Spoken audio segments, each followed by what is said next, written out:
Check, check. Doing a mic check. How's that sound, everyone? Yeah, looks like it's working well. Hello, good evening, and welcome to Story Time. I'm your host, Brett Picorni. Tonight, well, we're not going to let those commie PINKO bastards take over. I know it's usually Russian fairy tales, but tonight we celebrate America, and as such, we should be reading American fairy tales, not Russian ones. So, that's exactly what we're going to do. And while we do it, we're going to drink good old-fashioned American whiskey, specifically rye from Whistle Pig, bottled in barn. It's pretty American, if you ask me. I actually met one of the founders of Whistle Pig. She's actually the sister of the owner of the company, and we met when I was in Philadelphia. Fun girl. We had a good time. We just, we had a drink and we chatted away at a local restaurant in Philadelphia. I do love a good rye. Albeit expensive, it's a good one. So, anyway, welcome to Story Time. Happy 4th to you as well, Amber. Good evening to you. Huzzah. One more sip of rye before we get started. As I said, tonight we leave the communists behind and we read American fairy tales on America's Day. So here we go. Allow me to tell you the stories we're going to read. First, we're going to read The Glass Dog, because what's more American than a man and his dog? After that, we'll be reading The Laughing Hippopotamus, because, let's face it, hippos are vicious beasts, and to see one laughing, I think we'd all get a kick out of that. Following that, we'll be watching The Magic Bonbons, and the only thing more American than a man and his dog is eating fattening foods like bonbons, which happen to be magical, so I figure we should probably make that venture. The one after that is The Dummy That Lived, which is basically the story of America, if you think about it. Quite frankly, we have a history of stupid people doing stupid things and living to tell their stupid tales. And then we'll wrap it up with The King of the Polar Bears. Why? Because it's a cold world. That's where polar bears live, in a cold world. And America is the king of that world. So, without further ado, Trump. What about Trump? No, I don't like that bastard. He can fuck himself. He's not a good man. I'm sorry if I offend anyone saying that, but he's not a good man. He's not a moral man. He claims to stand for Christian values, and quite frankly, that's a slap in the face to anyone who believes in Christian values. So, stupid people doing stupid things. Yes, there you go. By the way, Morbida, hello, huzzah, thank you for being here. TV and the scanner on my phone, all the reports on fireworks are funny as hell. You're silly. Bah-ha-ha-ha. What was that about? I have to wonder. Ice cream, thank you. Hi. Well, all these comments are fine and dandy, and I do appreciate them. With that reminds me that you should go ahead and find me on Facebook if you feel so moved to do so. Brett Picorni, pretty easy to find. You can also find my page, Storytime, 2 words with an exclamation point at the end of that. I feel like I should have a big fuzzy mustache. Oh well. Storytime, 2 words, exclamation point. Then if you're on YouTube, you can also go ahead and find me there. BPicorni1. Spell it how it sounds. BPicorni1. If you know how to spell my name, you're good to go. Like this video, subscribe to the channel, and share it with your friends so they can watch as well. And third, Twitch. Brett Doesn't Game, all one word. Just, whatever. It's up to you. Do what you want. Now, let's go ahead and get on with these stories. First up, The Glass Dog.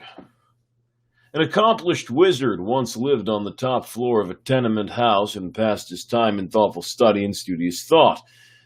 What he didn't know about wizardry was hard and worth knowing, for he possessed all the books and recipes of all the wizards who had lived before him, and moreover, he had invented several wizardments himself. This admirable person would have been completely happy but for the numerous interruptions in his studies caused by folk who came to consult him about their troubles, in which he was not interested, and by the loud knocks of the iceman, the milkman, the baker's boy, the laundryman, and the peanut woman. I miss the peanut woman.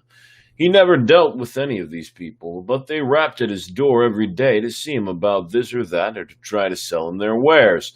Just when he was most deeply interested in his books or engaged in watching the bubbling of a cauldron, there would come a knock at his door.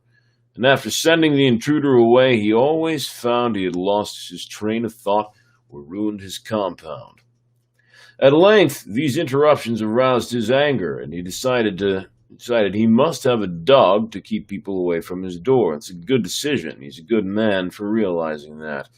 He didn't know where to find a dog, but in the next room lived a poor glassblower with whom he had a slight acquaintance. So he went into the man's apartment and asked, "Where can I find a dog?" "What sort of a dog?" inquired the glassblower. "A good dog, one that'll bark at people and drive them away, one that'll be no trouble to keep and won't expect to be fed, one that has no fleas and is neat in his habits, one that'll obey me when I speak to him. In short, a good dog," said the wizard.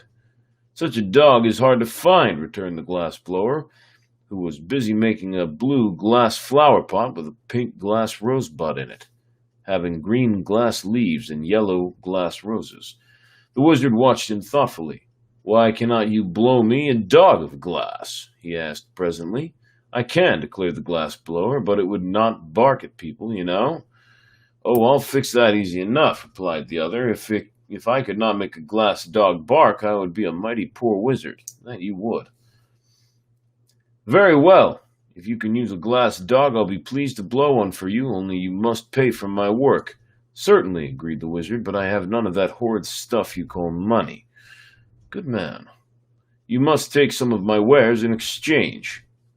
The glass-blower considered the matter for a moment. "Could you give me something to cure my rheumatism?" he asked. "Oh, yes, easily." "Then it's a bargain. I'll start at the dog at once. What color of glass shall I use?" "Pink is a pretty color," said the wizard, "and it's unusual for a dog, isn't it?" "Very," answered the glassblower, "but it shall be pink." So the wizard went back to his studies, and the glassblower began to make the dog. Next morning he entered the wizard's room with the glass dog under his arm and set it carefully on the table. It was a beautiful pink in color, with a fine coat of spun glass, and about its neck was twisted a blue glass ribbon. Its eyes were specks of black glass and sparkled intelligently, as do many of the glass eyes worn by men. The wizard expressed himself pleased with the glassblower's skill, and at once handed him a small vial. This will cure your rheumatism," he said. "But the vial is empty," protested the glassblower. "Oh, no, there is one drop of liquid in it," said the wizard's reply. "One drop will cure my rheumatism?" inquired the glassblower in wonder. "Most certainly. That is a marvelous remedy. The one drop contained in the vial will cure instantly any kind of disease ever known to humanity. Therefore, it is especially good for rheumatism. But guard it well, for it is the only drop of its kind in the world, and I've forgotten the recipe." "Thank you," said the glassblower, and went back to his room. That seems like an unfair trade there if it really is an anything cure. I would have kept that in case someone tried to poison me, but I digress. "Thank you," said the glassblower, and went back to his room.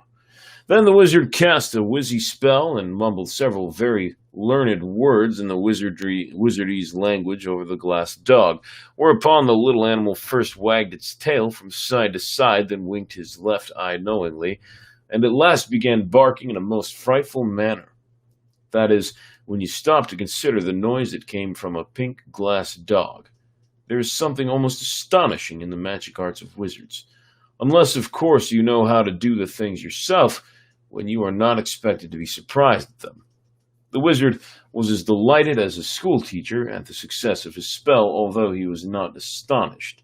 Immediately he placed the dog outside his door, where it would bark at anyone who dared knock and so disturb the studies of its master. The glass blower, on returning to his room, decided not to use the one drop of wizard cure-all just then. My rheumatism is better today, he reflected, and I will be wise to save the medicine for a time when I am very ill, when it will be of more service to me. So he placed the vial in his cupboard and went to work blowing more roses out of glass. Presently, he happened to think the medicine might not keep, so he started to ask the wizard about it. But when he reached the door, the glass dog barked so fiercely that he dared not knock, and returned in great haste to his own room. Indeed, the poor man was quite upset at so unfriendly a reception from the dog he had himself so carefully and skillfully made. The next morning, as he read his newspaper, he noticed an article stating that the beautiful Miss Midas, a rich young lady in town, was very ill, and the doctors had given up hope of her recovery. The glass blower, although miserably poor,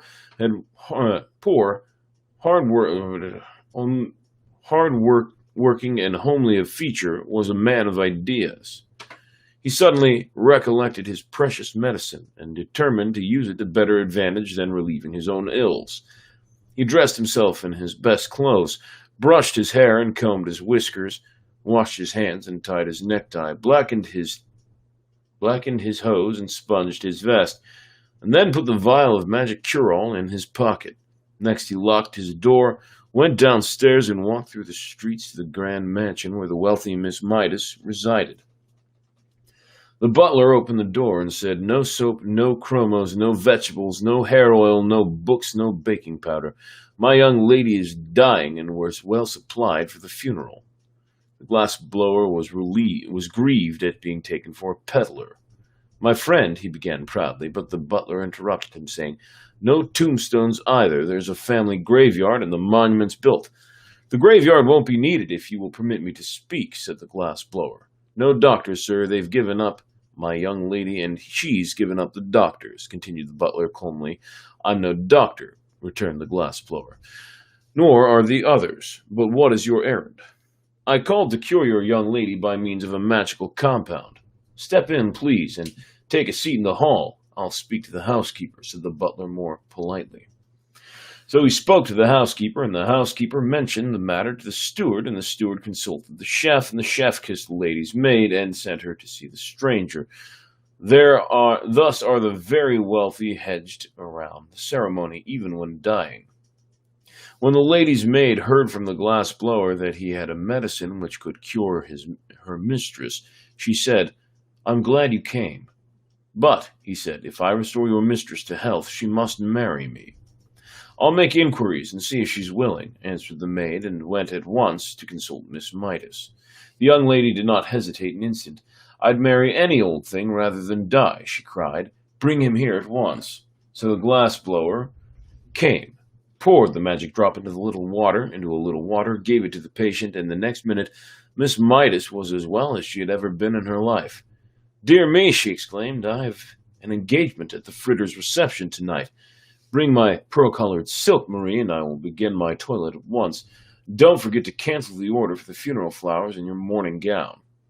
"But Miss Midas," remonstrated the glass blower who stood by, "you promised to marry me if I cured you." "I know," said the young lady, "but we must have time to make proper announcements in the society papers and have the wedding cards engraved. Call tomorrow, and we'll talk it over." The glass blower had not impressed her favorably as a husband, and she was glad to find an excuse for getting rid of him for a time, and she did not want to miss the Fritter's reception.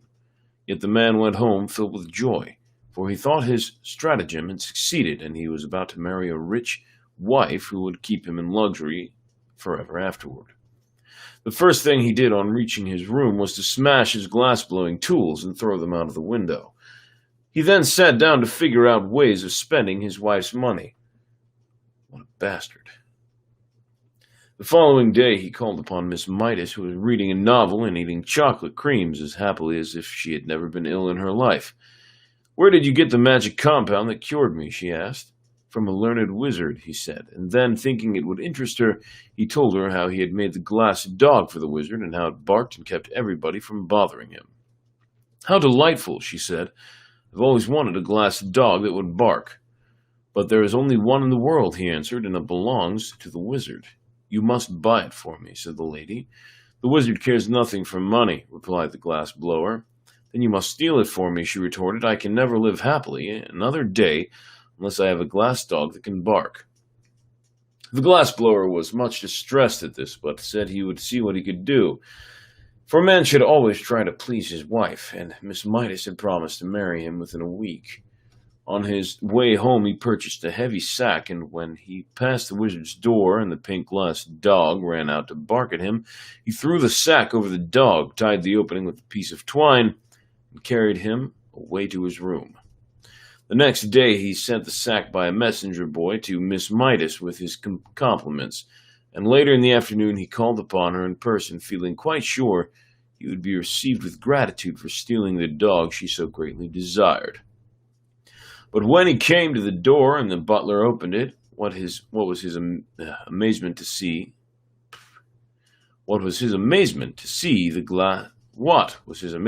glass dog rush out and begin barking at him furiously. "Call off your dog," he shouted in terror. "I can't, sir," answered the butler. "My young lady has ordered the glass dog to bark wherever you call her, whenever you call here. You'd better look out, sir," he said, "for if it bites you, you may have glassophobia." This so frightened the poor glass blower that he went away hurriedly. That bitch. Damn. But he stopped at a drugstore and put his last dime in the telephone box so he could talk to Miss Midas without being bitten by the dog. "Give me Pelf 6742, he called. "Hello? What is it?" said a voice. "I want to speak with Miss Midas," said the glass blower. Presently a sweet voice said, "This is Miss Midas. What is it?" "Why have you treated me so cruelly and set the glass dog on me?" asked the poor fellow. "Well, to tell the truth," said the lady, "I don't like your looks. Your cheeks are pale and baggy, your hair is coarse and long, your eyes are small and red, your hands are big and rough, and you are bow-legged." Sounds like a real man. "But I can't help my looks," pleaded the glass blower, "and you really promised to marry me." "If you were better looking, I'd keep my promise," she returned. Shallow bitch. But I guess I kind of understand. But still, that's not cool. "But under the circumstances, you are no fit mate for me, and unless you keep away from my mansion, I shall set my dog on you." Then she dropped the phone and would have nothing more to say. The miserable glass blower went home with a heart bursting with disappointment and began tying a rope to the bedpost by which to hang himself. Someone knocked at the door, and upon it he saw the wizard. "I've lost my dog," he announced. "Have you indeed?" replied the glass blower, tying a knot to the rope. "Yes, someone has stolen it." "That's too bad," declared the glass blower indifferently. "You must make another," said the wizard. "But I cannot. I've thrown away my tools." "Then what shall I do?" asked the wizard. "I do not know, unless you offer a reward for the dog." "But I have no money," said the wizard. "Offer some of your compounds, then," suggested the glass blower, who was making a noose in the rope for his head to go through. "The only thing I can spare," replied the wizard thoughtfully, "is a beauty powder." "What?" cried the glass blower, throwing down the rope. "Have you really such a thing?" "Yes, indeed. Whoever takes the powder will become the most beautiful person in the world." "If you will offer that as a reward," said the glass blower eagerly, "I'll try to find the dog for you. Far above everything else I long to be beautiful. But I warn you, the beauty will only be skin deep," said the wizard.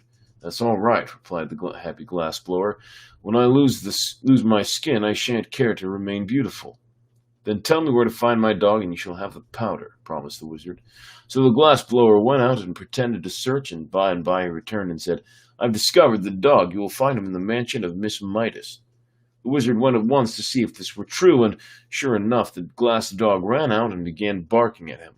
Then the wizard spread out his hands and chanted a magic spell which sent the dog fast asleep when he picked him up and carried him to his own room on the top floor of the tenant house.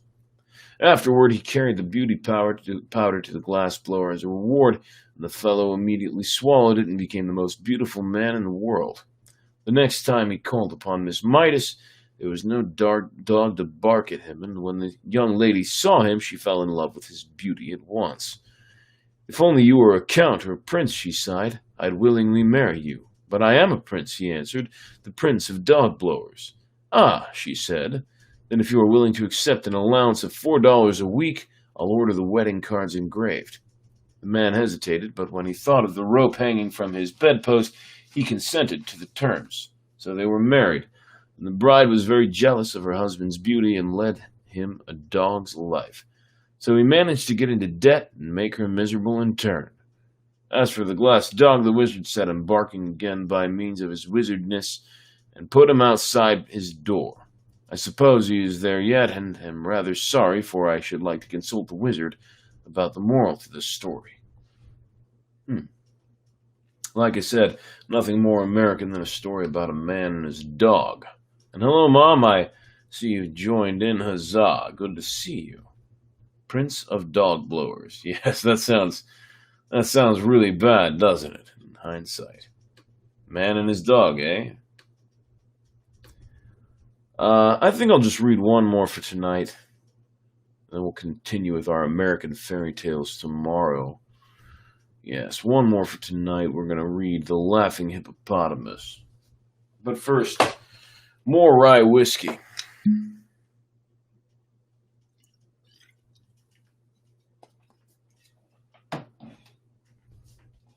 a little water.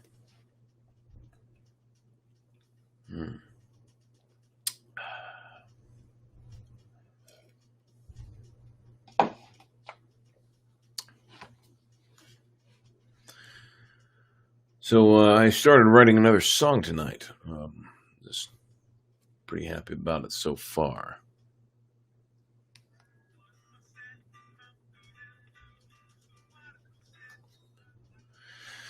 All right. In between stories, I'm going to play that song for you. How's that sound? It's just a piece of a song.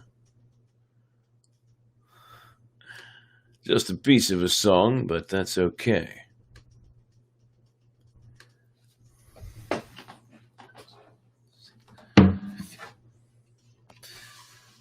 Here we go. Because why not? So what if I said I'm feeling honest? What if I said I'm feeling true? What if I said I'm feeling naked? What if I said I'm feeling blue? So what if I said na na na na na? What if I said na na na na? So what if I said this heart's for you, girl? What if you said you love me too? So there's that. Obviously not finished yet. Two of those lines didn't have words to them. I just said na na na. That's because I need to think of words for them. And obviously I need to think of something to happen after that introduction to the song. But, that's something that can happen. I'm hearing some fireworks outside. I can't see them, though. It's been like that all night tonight. I've been hearing the fireworks, but seeing nothing. And, I haven't been spending much time outside, but every time I go out, I hear them pretty close by. But don't see a damn thing. So there's that. Anyway, I hope you liked that little sample of a song. I suppose I should get back to the fairy tales, though.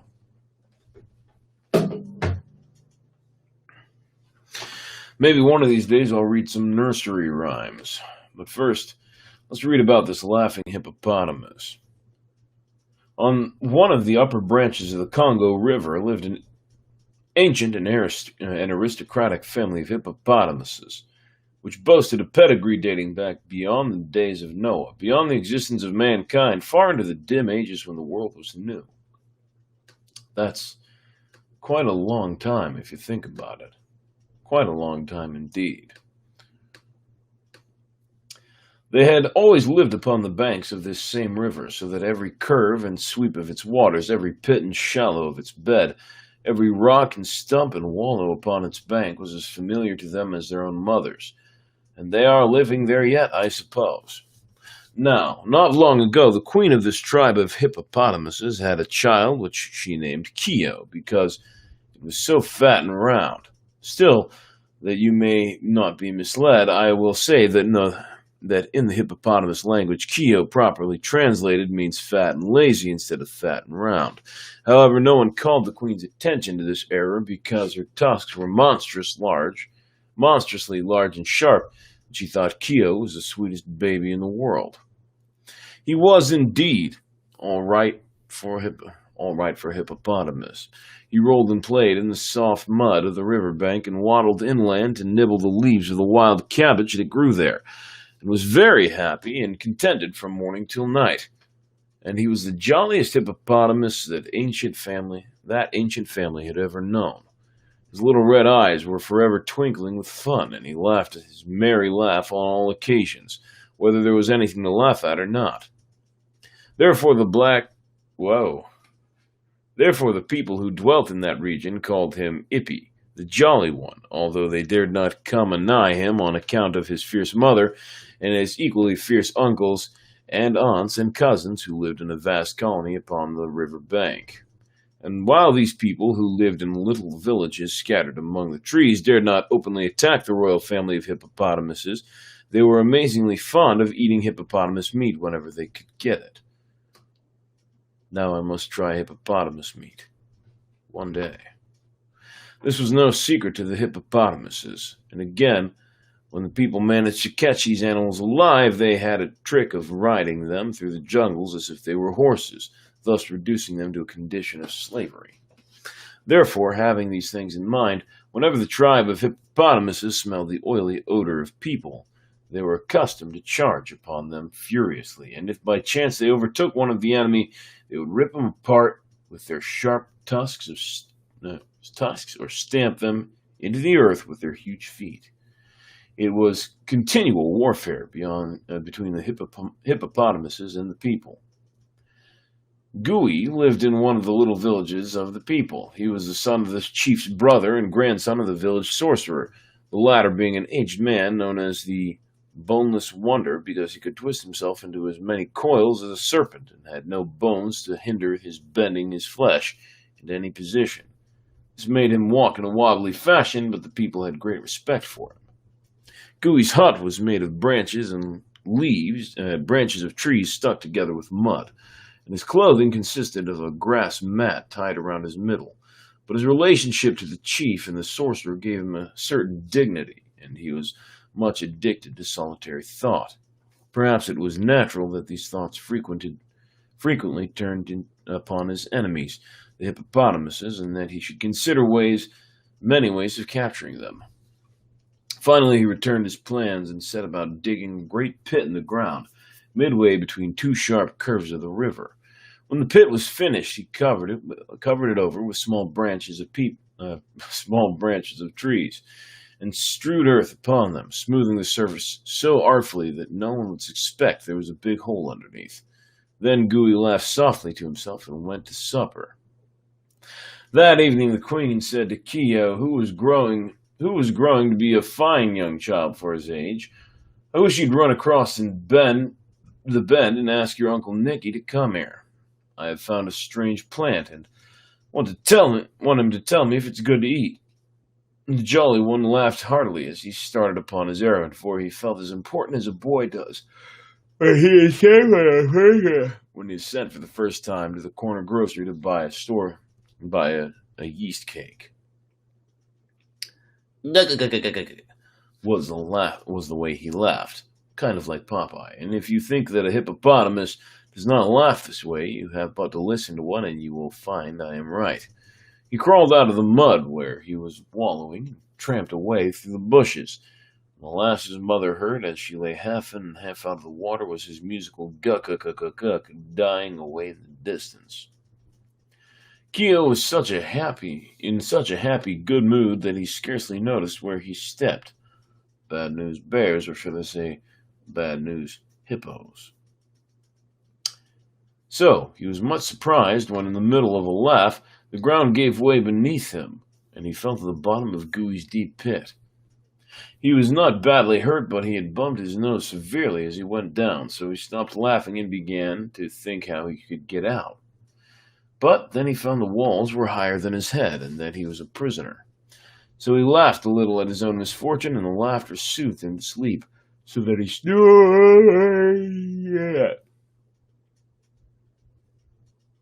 snored all through the night until daytime came. When Gooey peered over the edge of the pit next morning, he exclaimed, "Why, 'tis Ippy, the Jolly One. Kyo recognized the scent of a man and tried to raise his head high enough to bite him, seeing which Gooey spoke in hippopotamus language, which he had learned from his grandfather, the sorcerer. "Have peace, little one, you are my captive." "Yes, I will have a piece of your leg if I can reach it," retorted Kyo, quick on his feet that one, and then he laughed at his own joke. Guk. But Gooey, being a thoughtful man, went away without further talk, and did not return until the following morning. When he again leaned over the pit, Kyo was so weak from hunger that he could barely laugh at all. "Do you give up?" asked Gooey, "or do you still wish to fight?" "What'll happen if I give up?"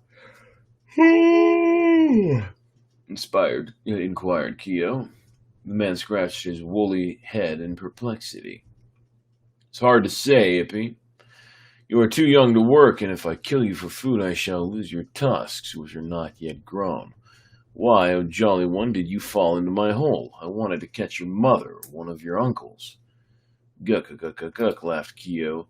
"You must let me go. After all, man, I'm no use to you."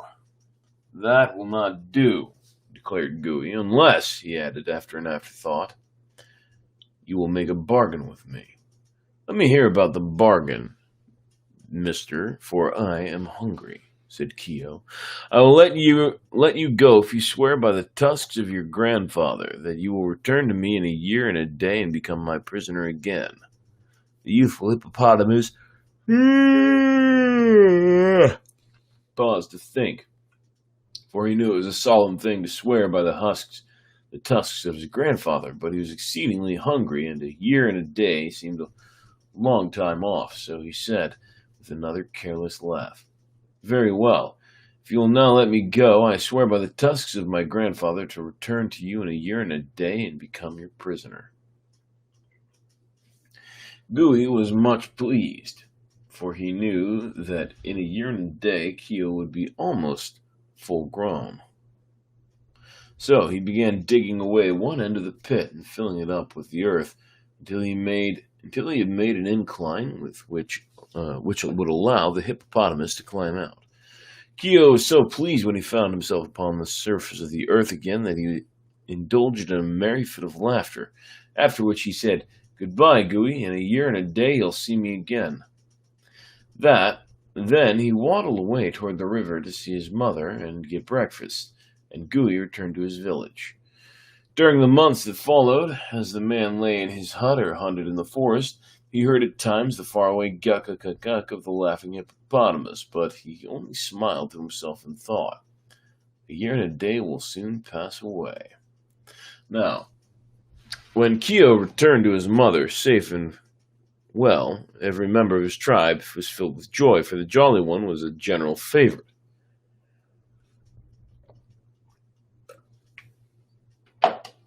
But when he told them that in a year and a day he must again become the slave of the man, they began to wail and weep, and so many were their tears that the river rose several inches. Of course, Kyo only laughed at their sorrow, but a great meeting of the tribe was called and the matter discussed seriously. "Having sworn by the tusks of his grandfather," said Uncle Nicky, "he must keep his promise, but it is our duty to try in some way to rescue him from death or a life of slavery." To this all agreed, but no one could think of any method of saving Kyo from his fate. So months passed away, during which all the royal hippopotamuses were sad and gloomy except for the Jolly One himself. Finally, but a week of freedom remained to Kyo, and his mother, the queen, became so nervous and worried that another meeting of the tribe was called. By this time, the laughing hippopotamus had grown to enormous size and measured nearly 15 feet long and 6 feet high, with his sharp tusks, while his sharp tusks were wider and harder than those of an elephant. "Unless something is done to save my child," said the mother, "I shall die of grief." Then some of her relations began to make foolish suggestions, but presently Uncle Nep, a wise and very big hippopotamus, said, "We must go to Glinkomok and implore his aid. Then all were silent, for it was a bold thing to face the mighty Glinkomok, but the mother's love was equal to any heroism. I will myself go to him if Uncle Nep will accompany me, she said quickly. Uncle Nep thoughtfully patted the soft mud with his forefoot and wagged his short tail leisurely from side to side. We have always been obedient to Glinkmunk and shown him great respect, said he. Therefore I fear no danger in facing him. I will go with you. All the others snorted approval, being very glad that they were not called upon to go themselves. So the Queen and Uncle Nep, with Keo swimming between them, set out upon their journey. They swam up the river all that day and all the next until they came at sundown to a high rocky wall, beneath which was the cave where the mighty Glinkmunk dwelt. This fearful creature was part beast, part man, part fowl, and part fish. It had lived since the world began, though years of wisdom it had become part sorcerer, part wizard, part magician, and part fairy. Mankind knew it not, but the ancient beasts knew and feared it. The three hippopotamuses paused before the cave, and with their front feet upon the bank and their bodies in the water, and called in chorus a greeting to Glinkmunk. Instantly thereafter, the mouth of the cave darkened, and the creature glided silently toward them. Quickly, just going to take a look and see if I have any comments. Nope, no more comments as of yet.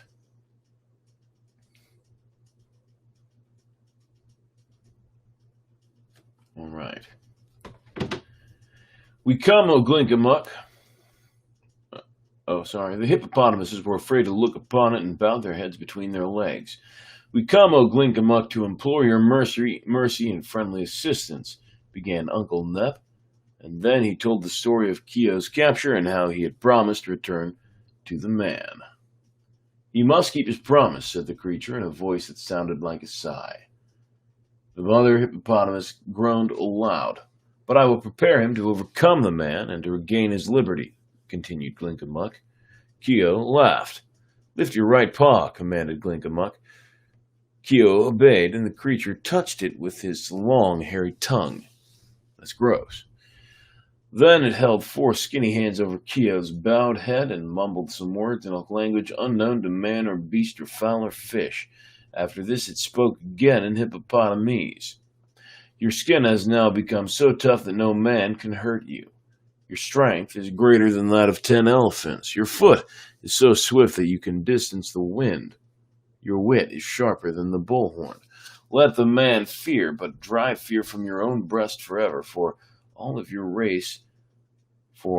your race, you are the mightiest. Then the terrible Glinkmunk leaned over, and Keo felt its fiery breath scorch him as it whispered some further instructions in his ear. The next moment it glided back into its cave, followed by the loud thanks to the three hippopotamuses, who slid into the water and immediately began their journey home. The mother's heart was full of joy. Uncle Nep shivered once or twice as he remembered a glimpse he caught of Glinkmunk. But Keo was as jolly as possible, and not content to swim with his dignified elders, he dived under their bodies, raced all around them, and laughed merrily every inch of the way home. Then all the tribe held high jinks and praised the mighty Glinkmunk for befriending their queen's son. And when the day came for the jolly one to give himself up to the man, they all kissed him goodbye without a single fear for his safety. Keo went away in good spirits, and they could hear his laughing guck long after he was lost in sight of the jungle. Gooey had counted the days and knew to expect Keo, but he was astonished at the monstrous size with which his captive had grown, and congratulated himself on the wise bargain he had made. And Keo was so fat that Gooey determined to eat him. That is, all of him he possibly could, and the remainder of the carcass he would trade off to his fellow villagers. So he took a knife and tried to stick it into the hippopotamus, but the skin was so tough the knife was blunted against it. Then he tried other means, but Keo remained unhurt. And now indeed the jolly one laughed his most gleeful laugh, till all the forest echoed the guck, and Gooey decided not to kill him, since that was impossible, but to use him for a beast of burden. He mounted upon Keogh's back and commanded him to march. So Keogh trotted briskly through the village, his little eyes twinkling with merriment.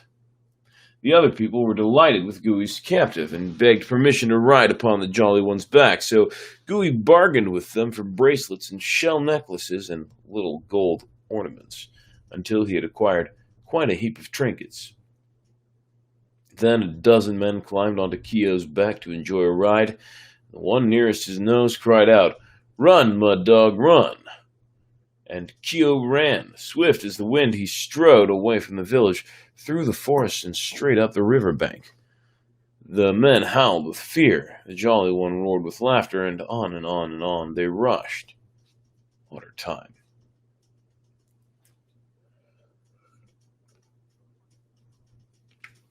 Then before them, on the opposite side of the river, appeared the mouth of Glinkamuk's cave. Keogh dashed into the water, dived to the bottom, and left the people struggling to swim out. But Glinkamuk had heard the laughter of Keogh and knew what to do. When the Jolly One rose to the surface and blew the water from his throat, there was no man to be seen. Keogh returned alone to the village, and Gooey asked with surprise, "Where are my brothers?" "I do not know," answered Keogh. "I took them far away, and they remained where I left them." Gooey would have asked more questions then, but another crowd of people impatiently waited to ride on the back of the laughing hippopotamus. So they paid the price and climbed to their seats, after which the foremost said, "Run, Mud Wallower, run." It's with these names they're giving the hippo. And Keogh ran as before and carried them to the mouth of Glinkamuk's cave and returned alone. But now Gooey became anxious to know the fate of his fellows, for he was the only man left in the village. So he mounted the hippo and cried out, "Run, River Hog, run!" Keogh laughed his jolly guck, and ran with the speed of the wind. But this time he made straight for the river bank where his own tribe lived, and when he reached it, he waded into the river, dived to the bottom, and left Gooey floating in the middle of the stream. The man began swimming toward the right bank, but there he saw Uncle Nep and half the royal tribe waiting to stamp him into soft mud. So he turned toward the left bank, and there stood the Queen Mother and Uncle Nicky, red-eyed and angry, waiting to tear him with their tusks. Then Gooey uttered loud screams of terror, and spying the Jolly One, who swam near him, he cried, "Save me, Keogh, save me, and I will release you from slavery."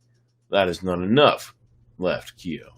"I will save you all my life," screamed Gooey. "I will do everything you bid me." "Will you return to me in a year and a day and become my captive if I allow you to escape?" asked Keogh.